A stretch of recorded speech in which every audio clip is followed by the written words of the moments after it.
এলাকায় ছিল এক অদ্ভুত কূপ। লোকেরা যখন ওই গহীন অন্ধকার কূপ থেকে পানি তোলার জন্য কূপের মধ্যে রশিতে বাঁধা বালতি নামিয়ে দিত, তখন ওই রশি ঠিকই থাকতো, কিন্তু বালতিটা কূপের মধ্যে উধাও হয়ে যেত। এই আশ্চর্য ভূতুরে কাণ্ড দেখে এলাকার সমস্ত লোকেরা বলাবলি করতে লাগলো যে নিশ্চিত এই কূপের মধ্যে জিন ভূত আছে।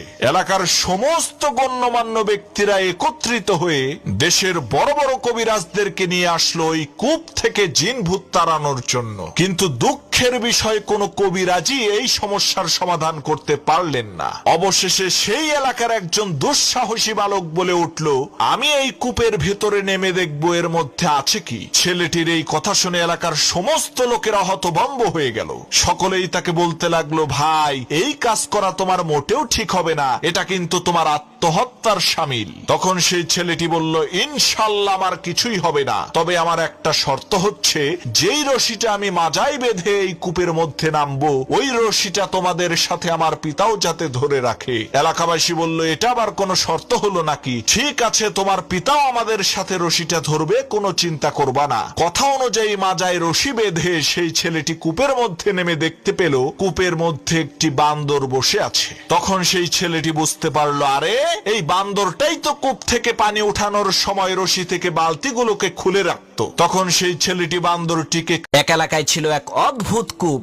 লোকেরা যখন ওই গহীন অন্ধকার কূপ থেকে পানি তোলার জন্য কূপের মধ্যে রশিতে বাঁধা বালতি নামিয়ে দিত, তখন ওই রশি ঠিকই থাকতো, কিন্তু বালতিটা কূপের মধ্যে উধাও হয়ে যেত। এই আশ্চর্য ভূতুরে কাণ্ড দেখে এলাকার সমস্ত লোকেরা বলাবলি করতে লাগলো যে নিশ্চিত এই কূপের মধ্যে জিন ভূত আছে। এলাকার সমস্ত গণ্যমান্য ব্যক্তিরা একত্রিত হয়ে দেশের বড় বড় কবিরাজদেরকে নিয়ে আসলো ওই কূপ থেকে জিন ভূত তাড়ানোর জন্য। কিন্তু দুঃখের বিষয়, কোন কবিরাজি এই সমস্যার সমাধান করতে পারলেন না। অবশেষে সেই এলাকার একজন দুঃসাহসী বালক বলে উঠল, আমি এই কূপের ভেতরে নেমে দেখবো এর মধ্যে আছে কি। ছেলেটির এই কথা শুনে এলাকার সমস্ত লোকেরা হতভম্ব হয়ে গেল। সকলেই তাকে বলতে লাগলো, ভাই, এই কাজ করা তোমার মোটেও ঠিক হবে না, এটা কিন্তু তোমার আত্মহত্যার শামিল। তখন সেই ছেলেটি বলল, ইনশাল্লাহ আমার কিছুই হবে না, তবে আমার একটা শর্ত হচ্ছে, যেই রশিটা আমি মাজায় বেঁধে এই কূপের মধ্যে নামবো, ওই রশিটা তোমাদের সাথে আমার পিতাও যাতে ধরে রাখে। এলাকাবাসী বলল, এটা আবার কোনো শর্ত হলো নাকি? ঠিক আছে, তোমার পিতাও আমাদের সাথে রশিটা ধরবে, কোনো চিন্তা করবা না। কথা অনুযায়ী মাজায় রশি বেঁধে সেই ছেলেটি কূপের মধ্যে নেমে দেখতে পেল